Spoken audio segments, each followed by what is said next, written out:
Hello students, आज हम करेंगे एक्सेप्शंस इन आयनाइजेशन एंथैल्पी। तो सबसे पहले ये चीज है क्या आयनाइजेशन एंथैल्पी?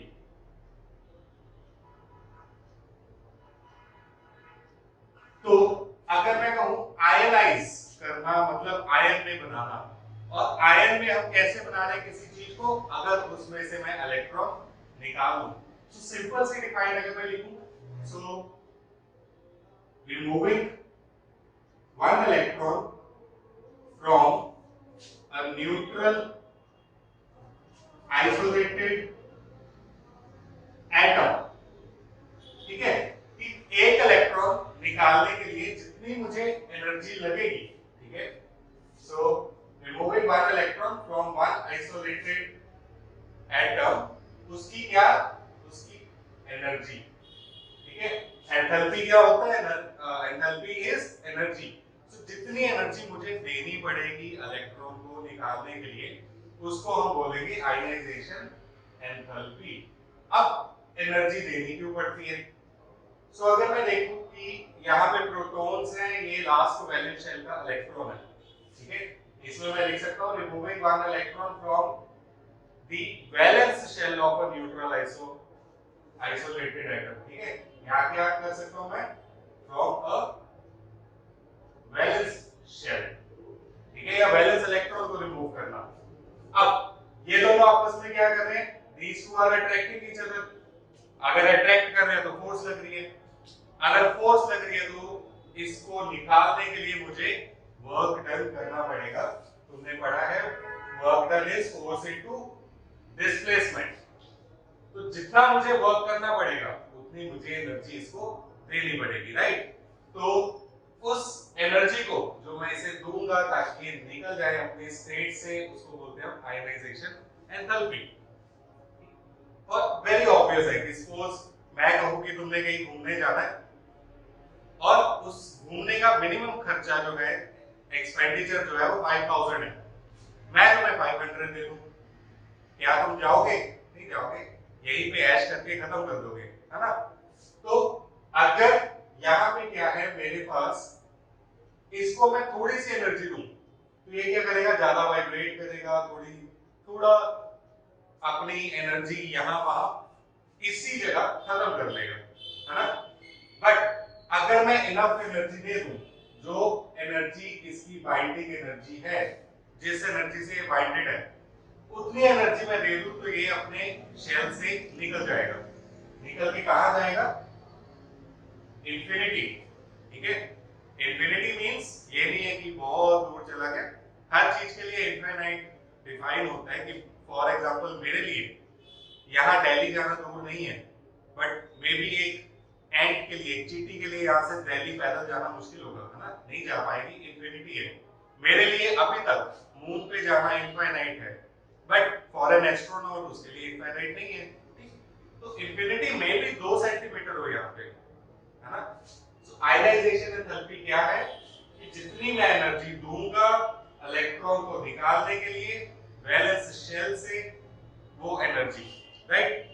अब अगर मैं देखूं कि इसको हम लिखते कैसे हैं, एक्सपोज मेटल है मेरे पास, मेटल में से एक इलेक्ट्रॉन लूज हुआ और वो हो गया आयनाइज, तो इसको मैं बोलूंगा हमारे पास आयनाइजेशन एंथैल्पी 1। ठीक है, यहां पे हम क्या कर रहे हैं? सक्सेसिव आयनाइजेशन एंथैल्पी ढूंढने की ट्राई करते हैं कि अगर सपोज मुझे 2 इलेक्ट्रॉन निकालने हैं तो मैं आयनाइजेशन एंथैल्पी 2 इलेक्ट्रॉन के निकालने की नहीं कहूंगा, मैं आयनाइजेशन एंथैल्पी किसकी कहूंगा कि पहले इलेक्ट्रॉन निकालने की कितनी एनर्जी थी, दूसरे इलेक्ट्रॉन निकालने की एनर्जी कितनी देनी पड़ेगी। ठीक है, सो उसको हम डिनोट करेंगे आयनाइजेशन एंथैल्पी 2। अब सोचो, सेम ही मेटल है, same he number of protons है, तो ये क्या अलग अलग होंगी? जो मैंने 1 और 2 नाम दे दिया, तो यस ऑब्वियसली ये अलग अलग होंगी। क्यों? क्योंकि जब मैंने एक इलेक्ट्रॉन निकाल लिया तो उतने ही प्रोटॉन्स अब कम इलेक्ट्रॉन को अट्रैक्ट कर रहे हैं, तो हर एक इलेक्ट्रॉन पे नेट न्यूक्लियर चार्ज बढ़ गया। हेंस एक और इलेक्ट्रॉन निकालना मुश्किल हो जाएगा वहां से, ठीक है। एंड सिमिलरली अगर मेरे पास इसी में मैं एक और इलेक्ट्रॉन निकालना चाहूं तो वो क्या होगा, वो इवन मोर डिफिकल्ट होगा। That means for an atom, ठीक है, for an atom ionization enthalpy 3 is greater than ionization enthalpy 2 is greater than ionization enthalpy 1 always, ठीक है। तो ये हमेशा बड़ी ही होती है, ये याद रखना है। पहला कंसेप्ट हमने पढ़ लिया यहाँ पे कि आयनाइजेशन एंथैल्पी होती क्या है और कैसे हम सक्सेसिव आयनाइजेशन एंथैल्पी लिखते हैं। मतलब अगर मुझे 3 इलेक्ट्रॉन निकालने हैं तो दिस प्लस दिस तीनों को सम अप करेंगे तो वो निकलेगी कि टोटल कितनी आयनाइजेशन एंथैल्पी जो है मुझे देनी पड़ेगी 3 इलेक्ट्रॉन निकालने के लिए। मैं बोलूं एक्सेप्शंस ही बोलूंगा पहले, एक्सेप्शंस, ठीक। तो यहां नॉर्मली क्या होना चाहिए, ट्रेंड क्या है, along the period, along the period क्या होता है, इलेक्ट्रॉन ऐड ऑन करते हैं, न्यूक्लियर चार्ज बढ़ता है जिसके कारण हमारा जो आयनाइजेशन एंथैल्पी है वो भी बढ़ेगी। कैसे, एक एग्जांपल लेते हैं कि मेरे पास क्या है, यहाँ पे 2 न्यूक्लियसेस है, एक में है 10 प्रोटॉन, एक में है 20 प्रोटॉन, दोनों ने लास्ट इलेक्ट्रॉन को अट्रैक्ट करना है। तो कौन सा ज्यादा अट्रैक्ट करेगा, 10 प्रोटॉन वाला या 20? ऑब्वियसली 20 ज्यादा पॉजिटिव है, ज्यादा अट्रैक्शन होगी। हेंस ये जो आयनाइजेशन एंथैल्पी है वो डिपेंड करती है न्यूक्लियर चार्ज के ऊपर। Okay, so along the period what happens, nuclear charge increase करता है जिसके कारण साइज जो है वो डिक्रीज करता है, और जितना न्यूक्लियर चार्ज बढ़ेगा साइज कम होगा, अट्रैक्शन बढ़ेगी, और क्या होगा यहाँ पे, अट्रैक्शन बढ़ेगी तो उतना इलेक्ट्रॉन निकालना और मुश्किल है, एंड हेंस मुझे ज्यादा एनर्जी देनी पड़ेगी इलेक्ट्रॉन को रिमूव करने के लिए। सो यहाँ पे क्या होगा, मेरी जो आयनाइजेशन एंथैल्पी है वो इंक्रीज करेगी, कब, along the period. Now down the group क्या होगा, so down the group we all know कि नंबर ऑफ शेल्स बढ़ते हैं, नंबर ऑफ शेल्स के बढ़ने से हमारे पास साइज बढ़ता है, साइज के बढ़ने से अब तुम खुद सोचो कौन लास्ट इलेक्ट्रॉन को ज्यादा अट्रैक्ट करेगा, ये या ये। सो ऑब्वियसली जितने शेल्स ज्यादा होंगे उतना साइज बड़ा होगा, और जितना साइज बड़ा होगा उतनी अट्रैक्शन कम होगी, और जितनी अट्रैक्शन कम होगी उतना इलेक्ट्रॉन को निकालना इजी होगा, इजीली निकल जाएगा। सो डाउन द ग्रुप में क्या है, हमारे पास शेल इंक्रीज करते हैं, साइज इंक्रीज करता है, अट्रैक्शन डिक्रीज करती है, और आयनाइजेशन एंथैल्पी जो है वो भी डिक्रीज करेगी इस केस में। ओके, सो ये जनरल ट्रेंड है, ठीक। और इसमें हमने क्या क्या देखा, हमने फैक्टर देखे कि कहां पे आयनाइजेशन एंथैल्पी जो है वो डिपेंड करती है। अगर मैं फैक्टर्स भी लिख लूं यहाँ पे, सो फर्स्ट फैक्टर हमने जो पढ़ा, न्यूक्लियर चार्ज, कि ionization enthalpy is directly proportional to the nuclear charge. Nuclear charge बढ़ेगा तो आयनाइजेशन एंथैल्पी भी बढ़ेगी, राइट। देन सेकंड हमने क्या पढ़ा, साइज और आयनाइजेशन एंथैल्पी का। सो जैसे जैसे हमारा साइज बढ़ेगा आयनाइजेशन एंथैल्पी कम हो जाएगी। So this is inversely proportional, right. अब एक्सेप्शंस भी अगर मैं देखूं, मेन एक्सेप्शंस किसके कारण आता है, that is due to a factor which is stable configuration. So क्या है, जो बंदा पहले ही स्टेबल है वो इलेक्ट्रॉन क्यों देगा, ठीक। मैं पहले ही स्टेबल हूं, मुझे नहीं जरूरत उस चीज की, ना लेने की ना देने की, माइट भी, ठीक है, तो मैं क्यों दूंगा, मैं मोह माया से दूर हो गया, है ना। फॉर एग्जाम्पल अगर मैं कहूं कि सपोज मेरे पास है सोडियम कॉन्फ़िगरेशन 281, तो ये एक इलेक्ट्रॉन दे के खुश है ना, ये क्या है, एक इलेक्ट्रॉन दे के खुश है। बट अगर सपोज मेरे पास है यहाँ पे नाइट्रोजन, ठीक है, nitrogen is 1s2 2s2 2p, इतना आएगा 3, राइट, 7 एटॉमिक नंबर। सो इसका p ब्लॉक अगर मैं ड्रॉ करूं तो ये हाफ फिल्ड कॉन्फ़िगरेशन है, एंड वी हैव लर्न कि हाफ फिल्ड कॉन्फ़िगरेशन और फुली फिल्ड कॉन्फ़िगरेशन बहुत स्टेबल होती है। तो जो बंदा स्टेबल है उसको मैं कहूंगा इलेक्ट्रॉन दे के अनस्टेबल हो जा भाई, क्या वो होगा, नहीं होगा, ऑब्वियस है, ठीक है। तो हम एक स्टेबल बंदे को अनस्टेबल करने के लिए हमें ज्यादा एनर्जी देनी पड़ेगी, राइट। सो यहाँ पे क्या आ जाएगा, दो फैक्टर आएंगे हमारे, एक हाफ फिल्ड कॉन्फ़िगरेशन, आगे यही एक्सेप्शन में मेन काम आएगा, तो याद रखना, half filled configuration that is P3 हो, D5 हो, F7 हो, तो ये सारी क्या है, हाफ फिल्ड कॉन्फ़िगरेशन है और ये स्टेबल है। Then second fully filled configuration,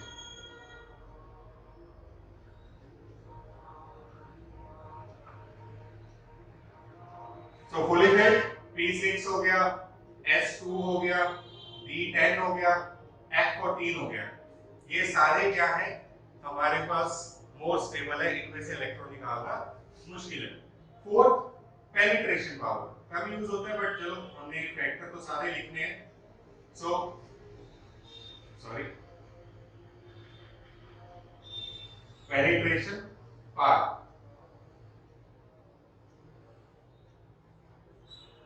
तो ये चीज क्या है कि S में से इलेक्ट्रॉन निकालना मुश्किल होता है रिलेटिवली, P में से निकालना मुश्किल है, D में से निकालना F पे। क्यों? क्योंकि हम इसकी शेप और क्लोजनेस पे डिपेंड करते हैं कि S जो है वो सबसे क्लोज होते हैं न्यूक्लियस के, तो जो न्यूक्लियस के क्लोज हुआ इलेक्ट्रॉन निकालना मुश्किल है, फिर इनकी शेप्स पे डिपेंड करता है, राइट। तो इसलिए सबसे ज्यादा जो मुश्किल है इलेक्ट्रॉन निकालना वो S में से है, देन P में से, राइट। तो अब हम इसकी एक्सेप्शंस अगर शुरू करें, तो एक्सेप्शंस यहाँ पे कैसे होंगी, हम एक एग्जांपल लेते हैं सेकंड पीरियड की, राइट। मैं पूरा सेकंड पीरियड लिखूं, lithium, beryllium, boron, carbon, nitrogen, oxygen, chlorine, neon. अब जनरल ट्रेंड क्या कहता है, एक्सपेक्टेड रिजल्ट क्या है मेरा, माय एक्सपेक्टेड रिजल्ट इज कि अगर हम इस तरफ जा रहे हैं तो आयनाइजेशन एंथैल्पी इंक्रीज करनी चाहिए अलोंग द पीरियड। बट अगर मैं इन सब की लिखूं कॉन्फ़िगरेशन, तो कॉन्फ़िगरेशन यहाँ पे बहुत मायने रखती है कि इसकी कॉन्फ़िगरेशन क्या होगी, 2s1 2s2 2s2 2p1, then 2p2 2p3 2p4 2p5 2p6। सो इनमें से स्टेबल कौन कौन से हैं, देखो ये S फुल हो गया, 1s2 2s2 कंप्लीटली फिल्ड है, हमने देखा यहाँ पे, तो ये मुश्किल होगा इलेक्ट्रॉन निकालना। ये हाफ फिल्ड हो गया, राइट, और ये फुली फिल्ड हो गया। मतलब यहाँ पे क्या होगा कि जो बेरिलियम और बोरॉन, हम क्या कहते हैं, long the period ionization enthalpy बढ़ती है, बट यहाँ पे बेरिलियम की ज्यादा होगी, बोरॉन की कम। इन दोनों में से जो हमारे पास नाइट्रोजन की ज्यादा है, ऑक्सीजन की कम, और वो तो है ही सबसे लास्ट में, तो लिखने की जरूरत नहीं पड़ेगी एज सच। बट रियलिटी क्या है इसकी, लिथियम उससे ज्यादा बोरॉन उससे ज्यादा बेरिलियम, ठीक है, ये इसके ज्यादा होगी। कार्बन, फिर ऑक्सीजन, फिर नाइट्रोजन, फिर फ्लोरीन एंड फिर नियोन। तो ये हमारा रियलिटी में जो आया वो है, ठीक है। ये लॉन्ग द पीरियड ऐसे कॉन्फ़िगरेशन के कारण ये वाले जो है ये ज्यादा स्टेबल है और इनकी आयनाइजेशन एंथैल्पी ज्यादा है। ऐसे अगर मैं पीरियोडिक टेबल में देखूं सो मैग्नीशियम की ज्यादा होगी, ठीक है। सो ये थर्ड पीरियड में भी फॉलो होगा, ओके। सो ये हमारे पास क्या है, ऐसे ही चलेगा। देन अगर मैं कहूं कि इनमें से पूरा पीरियोडिक टेबल देखो मेरे पास यहां बना हुआ है, if I will show you. So इसमें अगर तुम देखो सो किसकी सबसे ज्यादा आयनाइजेशन एंथैल्पी होगी, तो हमने क्या पढ़ा जनरल ट्रेंड कि सबसे ज्यादा जैसे जैसे हम राइट में जाते हैं आयनाइजेशन एंथैल्पी बढ़ती है, जैसे जैसे नीचे जाते हैं कम होती है। दैट मींस सबसे ज्यादा होगी हीलियम की, ठीक है। नीचे आऊंगा कम होगी। सबसे ज्यादा किसकी है आयनाइजेशन एंथैल्पी? हीलियम की। नोबल गैस है, नोबल है वो, राइट। तो उसको इलेक्ट्रॉन का मोह माया नहीं है, ओके। देन अगर मैं कहूं सबसे कम आयनाइजेशन एंथैल्पी, सबसे कम किसकी होगी? फर्स्ट लाइन, फर्स्ट ग्रुप, सबसे नीचे ट्रिटिशियम, और जो ट्रेंशियम है हमारा उसको हम छोड़ देते हैं, वो एज यू में सी रेडियो एक्टिव है, वो आ जाएगी तुम्हारी सीजियम, ठीक है। चलो सो अब अगर हम यहाँ पे देखें और एक्सेप्शंस, तो एक हमने कर ली। नाउ सेकंड एक्सेप्शन की बजाय अगर मैं तुम्हें क्वेश्चन दूं, चलो क्वेश्चन है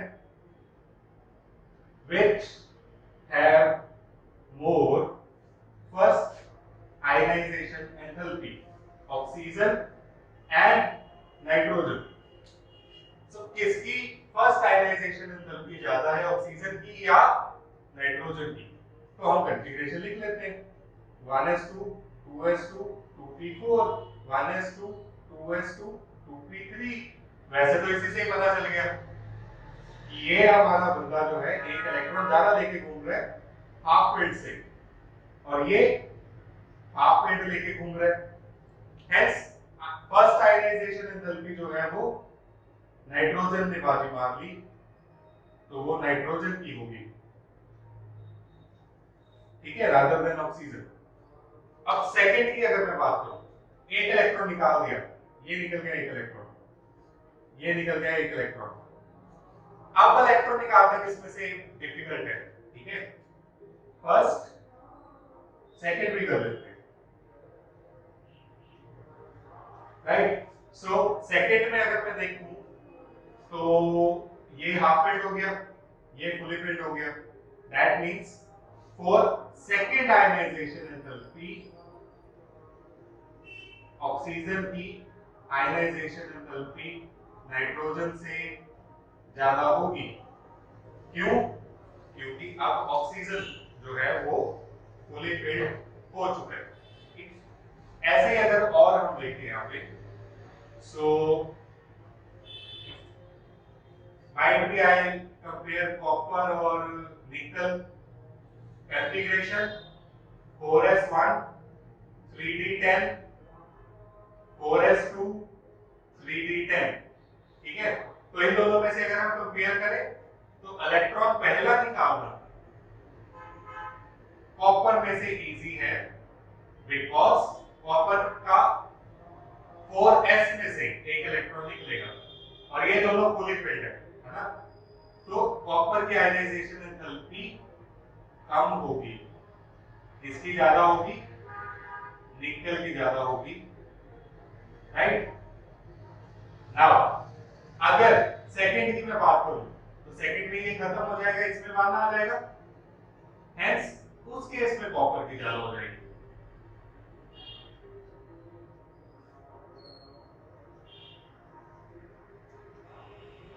ठीक है, तो ऐसे तुम्हें क्वेश्चन आ सकते हैं which have more second ionization enthalpy, copper और निकल।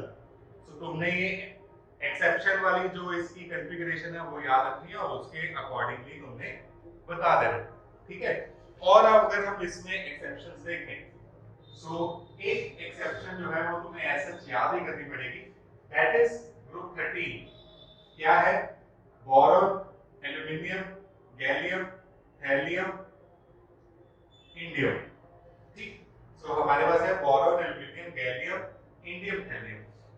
ठीक है, इंडियम, हेलियम, बैंगन, आलू, गाजर इन थाली।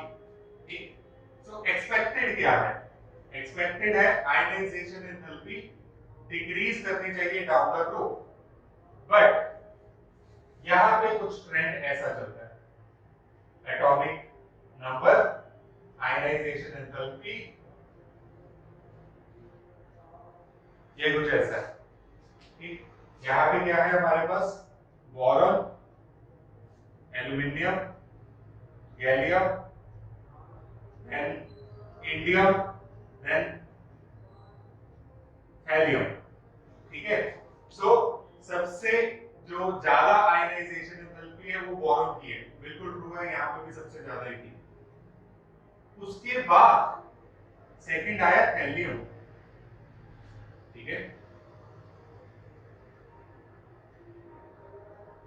सो हेलियम के बाद आएगा गैलियम, गैलियम के बाद आएगा एल्यूमिनियम, एल्यूमिनियम के बाद जाके आएगा इंडियम।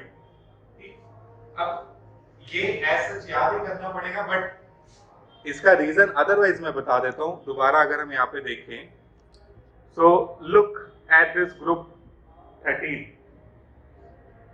यहां देखो बोरॉन, उसके बाद हमने लिखा हेलियम, हेलियम में क्या अनएक्सपेक्टेड हुआ, यहाँ पे आ गया हमारे पास lanthanoid, that is F block आ गया, साइज छोटा हो गया, लैंथेनोइड कॉन्ट्रैक्शन हो गई, इलेक्ट्रॉन निकालना डिफिकल्ट हो गया। ठीक है, तो बोरॉन के बाद हेलियम, अब हेलियम के बाद हमने लिखा है गैलियम। तो सिमिलरली मैग्नीशियम और से बाद सीधा एल्यूमिनियम आता है, बट यहाँ पे कैल्शियम के बाद डी ब्लॉक आया, फिर गैलियम आया, हेंस यहाँ पे भी ट्रांजिशन एलिमेंट की कॉन्ट्रैक्शन हुई, जिसके कारण इलेक्ट्रॉन निकालना गैलियम में से मुश्किल हो गया। तो पहला बोरॉन, दूसरा हेलियम, तीसरा गैलियम, उसके बाद डाउन द ग्रुप जो आयनाइजेशन एंथैल्पी है वो क्या होती है, कम होती है। सो उसके बाद एल्यूमिनियम, एल्यूमिनियम के बाद लास्ट में इंडियम। ठीक है, सो यही चीज यहाँ पे तुम चेक करो, मैंने लिखी है।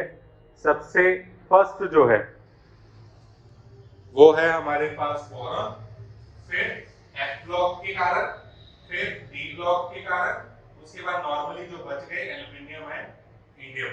ठीक है, सो ये भी हमारे पास यहाँ पे एक्सेप्शन है। ऐसे ही अगर मैं ग्रुप 14 लिखूं, ग्रुप 14 एलिमेंट काशी गए, काशी गए संत प्रभु। ठीक है, so down the group ionization enthalpy कम होनी चाहिए थी, बट यहाँ पे होगा फिर अगेन इसमें आएगा lanthanoid contraction. So carbon, silicon, germanium, lead, then this thing. ठीक है, तो ये हमारे पास ट्रेंड है ग्रुप 14 का। देन और अगर हम इसमें देखें हमारे पास क्या रह जाता है, दैट इज मेटेलिक करेक्टर और नॉन मेटेलिक करेक्टर। तो अच्छा, अगर मैं कह दूं कि आउट ऑफ कॉपर एंड निकल व्हिच इज मोर मेटेलिक, तो जो इलेक्ट्रॉन इजीली दे दे वो ज्यादा मेटेलिक है ना, मतलब जिसकी आयनाइजेशन एंथैल्पी कम होगी, आयनाइजेशन एंथैल्पी कम, उसका मेटेलिक करेक्टर ज्यादा।